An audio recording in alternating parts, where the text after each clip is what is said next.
Subhash Garg, as someone who would have worked with multiple governments and would have also negotiated with several chief ministers, is it about coalition compulsion which will be playing out this time around? Because we have seen TDP Supremo being in and out of Delhi with his list of demands. There is also a list of demands which is coming from Nitish Kumar as well of the JDU.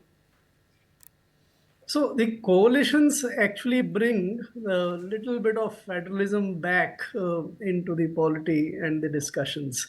So from that point of view, the fact that the government is dependent on two important allies, at least, is good for the federalism. And whatever they concede for these two states can be expected to go to other non-BJP states as well, because you can't discriminate. Here, I think there would be a very deep political discussion, and the decisions will have to be made.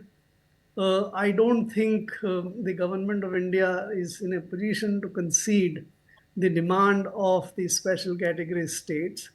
If that doesn't come, then the two states will demand special packages, which is what seems to be the current thinking around. But if you give special packages to these two states for matters which concern all other states, then you can't deny it to them. What is happening is that the complaints regarding the discrimination in tax devolutions, etc., is not correct. From Karnataka elsewhere, was tax devolution is not decided by the government of India. It is the Finance Commission which does it.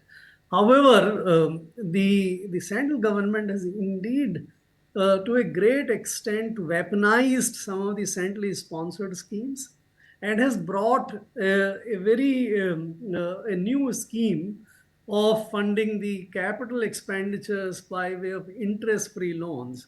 And in these centrally sponsored schemes and this interest-free loan scheme and a couple of others, what central government is demanding of the states is that you will have to declare all these schemes flowing from the central government. You can't sell or implement them as the state scheme. Those states contribute more than 60% of the cost of those schemes. That is what the states resent. That is why some of the non-BJP states decide even not to implement some of those schemes. Yes. I think that kind of narrative, that kind of negotiations, if the government, which is now a coalition, can bring that discussion back, I think that will help.